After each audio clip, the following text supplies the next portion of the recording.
नमस्कार दोस्तों, burning dreams में आपका स्वागत है। होप आपकी पढ़ाई बहुत अच्छी चल रही होगी। इस वीडियो का पूरा मेन फोकस है आपका EMFT subject, electromagnetic field theory जो सब्जेक्ट है, उस सब्जेक्ट को हम लोग रिवील करने की कोशिश करेंगे कि उस सब्जेक्ट में कैसे अप्रोच करते हैं। एक बात ध्यान से सुनना, जिस भी स्टूडेंट का ये सब्जेक्ट है, please be conscious about this subject, क्योंकि ये सब्जेक्ट ही एक ऐसा है जो कि आपको कैरी लगाने के लिए काफ़ी है। इस सब्जेक्ट में मैक्सिमम चांसेस होते हैं कि बच्चों का कैरी लग जाता है, लेकिन हम इस सब्जेक्ट को भी कैरी लगने नहीं देंगे। क्यों? अब सवाल आता है कि क्यों कैरी लगता है। तो इस सब्जेक्ट को बहुत ही हल्के में स्टूडेंट लेते हैं और इसीलिए कैरी लग जाता है, ठीक ना। तो इस सब्जेक्ट को हल्के में नहीं लो। अब सवाल आता है कि सर हर सब्जेक्ट को हल्के में लिए हैं, लेकिन इस सब्जेक्ट को क्यों नहीं हल्के में लेंगे, क्यों नहीं लेना है? इसके पीछे पहला रीज़न है, पहला रीज़न कि ये मैथमेटिकल सब्जेक्ट है। दूसरा रीज़न कि इससे पहले आज तक ये सब्जेक्ट हमने नहीं टच किया था, और जिस समय हमने टच भी किया था उस समय हम इसके सिर्फ और सिर्फ बेसिक चीज़ें पढ़े थे। 11th-12th में ये सब्जेक्ट होता है, ईएमएफटी का थोड़ा सा पार्ट होता है, लेकिन हम लोग बहुत ही बेसिक चीज़ें पढ़ते हैं, उसमें इतना डीप में नहीं पढ़ते हैं। अभी हमें क्या है, अपने को इस सब्जेक्ट में मैथमेटिक्स का भी ज़रूरत पड़ेगा और उसके साथ साथ फिजिक्स का भी ज़रूरत पड़ेगा। तो मैथमेटिक्स और फिजिक्स के साथ साथ इलेक्ट्रिकल इंजीनियरिंग के कुछ कॉन्सेप्ट की ज़रूरत पड़ेगी। तो हमारा पुराना तरीका है किसी भी सब्जेक्ट को तोड़ने का, सबसे पहले हमारे पास सेमेस्टर का सिलेबस होना चाहिए। सिलेबस जब हम ओपन करते हैं तो हम आपको सिलेबस को एक एक पॉइंट अच्छे से क्लियर करते हैं, आपको सिलेबस में क्या क्या है, ठीक ना। जब आपका सिलेबस समझ में आ जाएगा आपको, तो आप उस सब्जेक्ट को ठीक से समझ पाओगे, ठीक है। उसके बाद हम इसको सब्जेक्ट को अप्रोच करेंगे। चलो हम बात करते हैं इस सब्जेक्ट को करने का। देखो कहाँ गया, 36। इस सब्जेक्ट में पहला जो टॉपिक होता है, इसमें 5-6 मॉड्यूल इसमें भी हैं। इस सब्जेक्ट पे ध्यान देना, क्योंकि इस सब्जेक्ट को अच्छे से तुम्हें करना पड़ेगा अच्छे मार्क्स के लिए, और पास होने के लिए भी ठीक ठाक से पढ़ना पड़ेगा इस सब्जेक्ट को। देखो पहला हमें इस सब्जेक्ट में पढ़ना है, उसको हम लोग कहते हैं, जो हमारा वेक्टर कैलकुलस है उसका हम लोग रिव्यू ऑफ वेक्टर कैलकुलस। क्या मतलब हुआ, आपने जो वेक्टर कैलकुलस पढ़ा है वो समझता है कि आपने मैथमेटिक्स में वेक्टर कैलकुलस पढ़ लिया है, लेकिन उसको क्या पता कि हमने मैथमेटिक्स पढ़ा ही नहीं है। तो अगर हमने मैथमेटिक्स नहीं पढ़ा तो हम फिर से रिव्यू करेंगे, क्योंकि ये सब्जेक्ट बिल्कुल प्योर मैथमेटिक्स है, तो उसमें फिजिक्स का कॉन्सेप्ट यूज हुआ है। तो रिव्यू ऑफ वेक्टर कैलकुलस, हमें वेक्टर कैलकुलस का रिव्यू करना है। आपने एंट्रेंस का तैयारी करते वक्त ये सब पढ़ा होगा, scalar, vector multiplication, triple product, 3 orthogonal coordinate system. देखो 3 तरह का ऑर्थोगोनल कोऑर्डिनेट सिस्टम होता है, पहला रेक्टेंगुलर होता है, फिर सिलिंड्रिकल होता है, फिर स्फेरिकल होता है, ठीक है। अब क्या है कि इस तीनों के बारे में हमें पढ़ना है कि भैया रेक्टेंगुलर किसको कहते हैं, समझना ध्यान से, रेक्टेंगुलर किसको कहते हैं, सिलिंड्रिकल किसको कहते हैं, स्फेरिकल किसको कहते हैं, ठीक है। जब ये समझ में आ जाएगा, उसके बाद जो इसका अगला टॉपिक है, ये डेल, ग्रेडियंट, डाइवर्जेंस, कर्ल, ये सब टॉपिक जो हमने पढ़ लिया है उसी को फिर से रिव्यू करना है।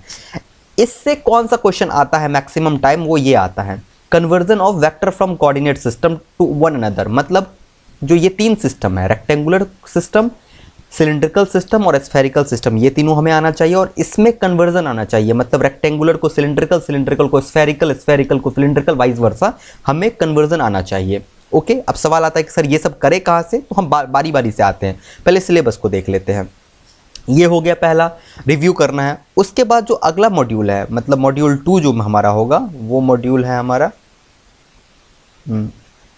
ये, हाँ ओके, मॉड्यूल 2 हमें जो है, किधर चला गया मॉड्यूल 2, हाँ मॉड्यूल 2 में हमें कूलॉम्स लॉ पढ़ना है, ठीक ना। कूलॉम्स लॉ पढ़ना है मॉड्यूल 2 में। अब ठीक है, आगे बढ़ते हैं। जब हमें मॉड्यूल 2 में हमें कूलॉम्स लॉ पढ़ना है, मॉड्यूल 3 में हमें क्या पढ़ना है, कंडक्टर पढ़ना है, कंडक्टर, डाइलेक्ट्रिक एंड कैपेसिटेंस पढ़ना है। इसमें लाप्लास, पॉइजन, ये सब इक्वेशन हमें पढ़ना है। बाउंड्री कंडीशन इसका बड़ा इंपॉर्टेंट टर्म होता है, बाउंड्री कंडीशन। चौथा में हमें स्टैटिक मैग्नेटिक फील्ड पढ़ना है। पहला हमें रिव्यू था, दूसरा तीसरा हमें इलेक्ट्रिक फील्ड से रिलेटेड चीज़ों को समझना है। चौथा मॉड्यूल में हमें मैग्नेटिक फील्ड से चीज़ों को रिलेट करना है। जब आप मैग्नेटिक फील्ड को पढ़ लोगे, उसके बाद अगला टॉपिक आता है जिसमें इलेक्ट्रोमैग्नेटिक इंडक्शन हमें पढ़ना है। इलेक्ट्रोमैग्नेटिक, पहला देखो फिर से समझो, पहले हमने बेसिक पढ़ा थोड़ा बहुत जो कि मैथमेटिक्स है, सेकंड में हम इलेक्ट्रोस्टैटिक पढ़ा, थर्ड में हम लोग मैग्नेटिज्म पढ़े। जब थर्ड में आप मैग्नेटिज्म पढ़ लेंगे, उसके बाद हमारा क्या आता है, इलेक्ट्रोस्टैटिक और मैग्नेटिक को मिला देते हैं तो इलेक्ट्रोमैग्नेटिक, ठीक ना। तो हमें उसमें इलेक्ट्रोमैग्नेटिज्म पढ़ना है, जिसमें हमें इंडक्टेंस का भी कॉन्सेप्ट आता है। जब इसको हम कंप्लीट करेंगे उसके बाद 6 और 7 नंबर मॉड्यूल जो होता है वो बेसिकली मैक्सवेल जी को हम लोग दे देते हैं, क्योंकि मैक्सवेल का जो इक्वेशन है उसी को सॉल्व करते करते ईएमएफटी खत्म हो जाएगा। अब बात करते हैं ये तो सिलेबस है, इसको कैसे अप्रोच करें। दोस्तों इस सिलेबस को अप्रोच करने के लिए तुम्हें परफेक्ट बुक की जरूरत पड़ेगी, मैं सिडाको बुक की जरूरत पड़ेगी और मैं उस बुक को बता रहा हूँ, ठीक ना, वो बुक तुम्हें पढ़ना ही पड़ेगा। चलो हम बात करते हैं बुक पे। ओके, तो ये हमारा जो बुक है वो इस बुक पे हम बात करते हैं। ये book one of the best book है ईएमएफटी के लिए, इसके अलावा और कोई बुक नहीं है। और भी बुक है लेकिन यही बुक ईएमएफटी के लिए हम लोग पढ़ते आए हैं, और गेट भी पढ़ोगे तो यही बुक तुम्हें काम देगा, और कोई भी कंपटीशन की तैयारी कर रहे हो और ईएमएफटी है तो तुम्हें ये बुक पढ़ना ही पड़ेगा। अब इसके कंटेंट में हम देखते हैं। देखो इसका पहला कंटेंट जो है, पहला चैप्टर जो है, सारे चैप्टर को नहीं पढ़ना है, किस चैप्टर को पढ़ना है, पहला चैप्टर हमारा बेसिक है जिसमें तुम्हें पढ़ना पड़ेगा, ठीक। वेक्टर अलजेब्रा क्या होता है, वेक्टर एडिशन क्या होता है, वेक्टर मल्टीप्लिकेशन क्या होता है, वेक्टर का डिस्टेंस कैसे निकाला जाता है, बहुत ही बेसिक है जो तुम्हें समझना पड़ेगा। अगला चैप्टर जो है वो अभी मैंने तुम्हें बताया था कि कोऑर्डिनेट सिस्टम पढ़ना है, जिसमें 3 तरह का सिस्टम होता है, कार्टेशियन कोऑर्डिनेट, सर्कुलर और स्फेरिकल। ये तीनों पढ़ना है और तीनों का कन्वर्जन। देखो यहाँ पे लिखा हुआ है ट्रांसफॉर्मेशन, इसका मतलब इसे आपस में हमें ट्रांसफॉर्म करना भी आना चाहिए, एक को दूसरे में, दूसरे को तीसरे में। ये चैप्टर बहुत ही आसान है जिसमें हमें वेक्टर कैलकुलस पढ़ना है, इसमें line, surface, volume, del operator, divergence, curl, ये सब हमें पढ़ना है, स्टोक्स थ्योरम पढ़ना है, लाप्लाशियन, स्केलर पढ़ना है, ये हमें काम करना है। यहाँ तक कंप्लीट हो गया। जैसे ये 3 चैप्टर तुम्हारा कंप्लीट हुआ, चौथे चैप्टर में आओगे तुम्हें इलेक्ट्रिक फील्ड पढ़ना है, ये सारा तुम्हें पढ़ना है। अब तुम कहोगे सर इतना सारा हम समझेंगे कैसे, मैं उसका भी सोल्यूशन दे रहा हूँ, टेंशन मत लो, सब चीज़ का सोल्यूशन है। ओके, अपन इंजीनियर है, हर कुछ का सोल्यूशन निकाल के कर रहे हैं, मेहनत करो इस सब्जेक्ट पे, ठीक ना। और एक बार इस सब्जेक्ट पे मेहनत कर लोगे ना, तुम्हारा सेमेस्टर तो निकल ही जाएगा और एक कॉन्फिडेंस भी आएगा, ठीक। अब तुमने इलेक्ट्रोस्टैटिक का इसमें सारा नहीं पढ़ना है, कुछ कुछ टर्म्स हैं जो कि तुम्हें सिलेबस से निकाल के पढ़ लेना है, पूरा नहीं पढ़ना है, थोड़ा थोड़ा करके समझ जाना है कि हाँ भाई ऐसे क्वेश्चन सॉल्व होता है, ठीक। उसके बाद अब चलो इसमें यहाँ आते हैं, कंडक्टर के बारे में थोड़ा बहुत पढ़ेंगे, डाइलेक्ट्रिक कॉन्स्टेंट किसको कहते हैं, ठीक। आगे बढ़ेंगे, बाउंड्री कंडीशन को समझेंगे, क्या होता है बाउंड्री कंडीशन। अभी मैंने तुम्हें सिलेबस में दिखाया था कि बाउंड्री कंडीशन में हमें पॉइसन और लाप्लाशियन इक्वेशन पढ़ना है, वो भी यहाँ पे है। उसके बाद जब हम आगे गए थे तो हमें मैग्नेटोस्टैटिक था, ये सब क्वेश्चन पूछते हैं, बायोट-सावर्त का लॉ, एम्पियर सर्क्यूटल लॉ, ये मैग्नेटिज्म है, हमने बताया था सिलेबस का है, सिलेबस का ही पार्ट है मैग्नेटिज्म। अब अगला बात है, इस चैप्टर में से हमें थोड़ा बहुत पढ़ना है, ज़्यादा नहीं पढ़ोगे तब भी काम पड़ेगा। मैग्नेटिक फोर्स हमें बस समझना है, सिलेबस में था इसलिए मैग्नेटिक फोर्स समझना है। इसको कंप्लीट करके जब तुम आगे निकलते हो तो यहाँ आ गया Maxwell equation. Okay, Maxwell equation तुम्हें पूरा पढ़ना है, ठीक, मैक्सवेल इक्वेशन बिल्कुल पढ़ना है तुम्हें। और जब मैक्सवेल इक्वेशन तुम्हारा एंड होगा तो तुम्हें वेव प्रोपोगेशन ज़्यादा नहीं पढ़ना है, सिलेबस में देख लेना, अगर 1-2 बार क्वेश्चन बैंक पूछा हुआ है तो ठीक है, नहीं तो कोई बात नहीं है।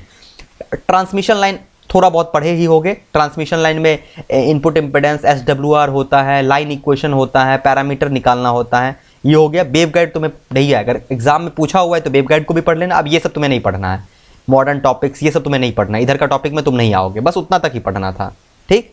अब आता है कि अगर तुमने सिर्फ और सिर्फ मैक्सवेल तक पढ़ लिए, आगे नहीं भी गए, मैक्सवेल तक आ गए तो तुम 80% तुम्हारा प्लस रहेगा। मैक्सवेल तक में ही लगभग 80% कवर हो जाता है। अब इसको कवर तो तुमने कर लिया, सर अब करेंगे कैसे। देखो इसको करने का जो तरीका मैं बता रहा हूँ कैसे किया जाता है। बुक नहीं पढ़ोगे, पहले बुक नहीं पढ़ोगे, पहले क्या करोगे, तुम सीधे जाओगे यूट्यूब पे जाओगे, गेट एकेडमी का सर का लेक्चर है, ठीक ना, इलेक्ट्रोमैग्नेटिक फील्ड थ्योरी का 31 लेक्चर है। जिसने ये 31 लेक्चर कर लिया, हर लेक्चर लगभग 30 मिनट का है, 30 से 40 मिनट का 31 लेक्चर अगर तुम कर लोगे ना, तुम बाबा बन जाओगे, ईएमएफटी के बाबा बन जाओगे। तुम्हें ईएमएफटी में फिर भगवान भी ऐसा नहीं आके बोलेंगे बेटा तुम्हें फेल कर दूंगा, तुम भगवान को भी चैलेंज कर लोगे, आप नहीं कर सकते हो, ठीक ना। तो ईएमएफटी में ये 31 लेक्चर भगवान है, क्योंकि ये हर कोई करता है, जिसे भी ईएमएफटी पास करना है अच्छे से करना है, और गेट का भी प्रिपरेशन ये बेस है। अभी देखो तुम बोलोगे कि सर इसमें हमारा सिलेबस कवर होगा, बिल्कुल कवर होगा। देखो ईएमएफटी का बेसिक हमें पढ़ना है, इंट्रोडक्शन। नेक्स्ट हमारा कह रहा है, हमने दिखाया था सिलेबस में, कार्टेशियन था, सिलिंड्रिकल था, स्फेरिकल था, डेल ऑपरेटर था, ठीक ना, डेल ऑपरेटर था। उसके बाद न्यूमेरिकल, भाई साहब अभी बंद हुई आप, डेल ऑपरेटर था।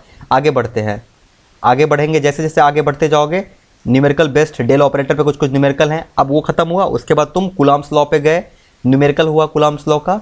फिर चार्ज डिस्ट्रीब्यूशन कैसे होता है, फील्ड इंटेंसिटी क्या होता है, ये तुम आगे बढ़ते जाओगे। तुम इलेक्ट्रिक तुम्हारा खत्म हो गया, अब तुम गॉस में चलोगे, ये सारा इलेक्ट्रिक है।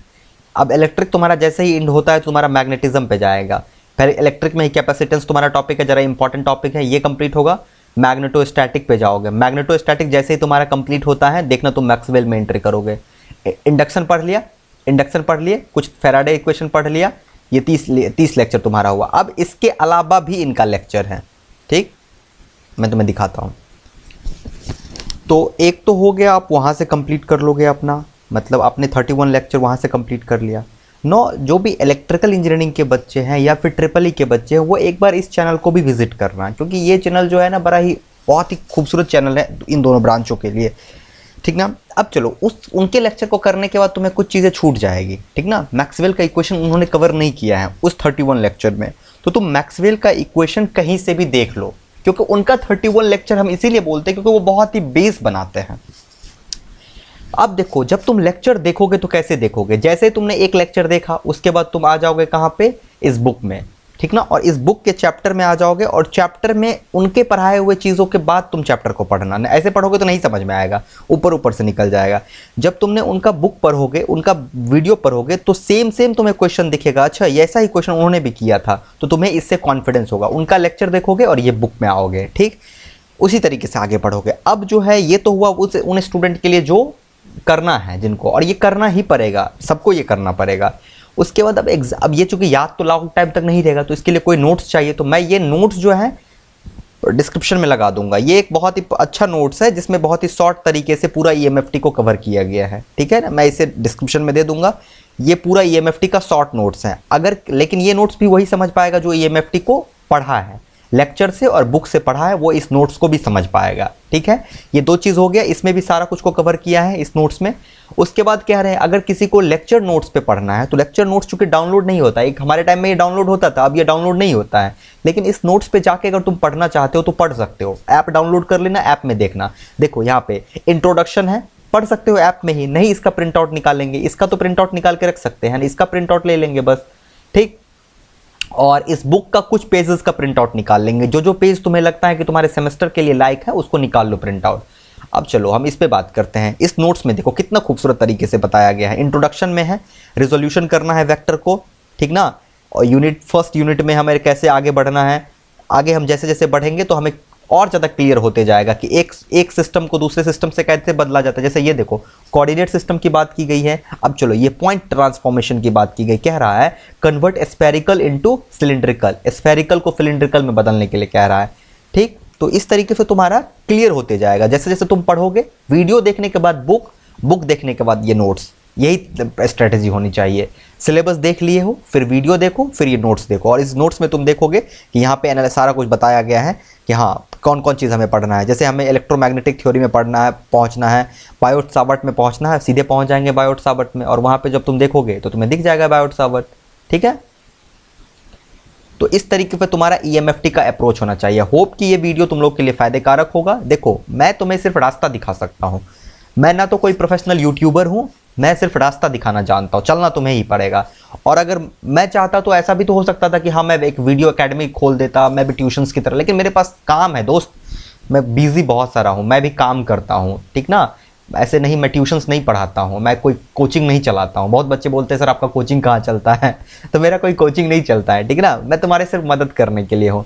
तो आई होप कि इस तरीके से ईएमएफटी को अप्रोच करो, तुम्हें बहुत फ़ायदा होगा। और मैं इसको वीडियो को डिस्क्रिप्शन में दे दूंगा। अगर किसी को और कोई प्रॉब्लम होगा तो बताना, ज़्यादा प्रॉब्लम होगा तभी बताना, ठीक है दोस्त। बेस्ट विशेष, आगे बढ़ो और बहुत आगे अभी जाना है ज़िंदगी में। अभी निकले हो घर से तो बहुत आगे बढ़ोगे, मेरा शुभकामनाएं तुम लोगों के साथ है। Thank you guys.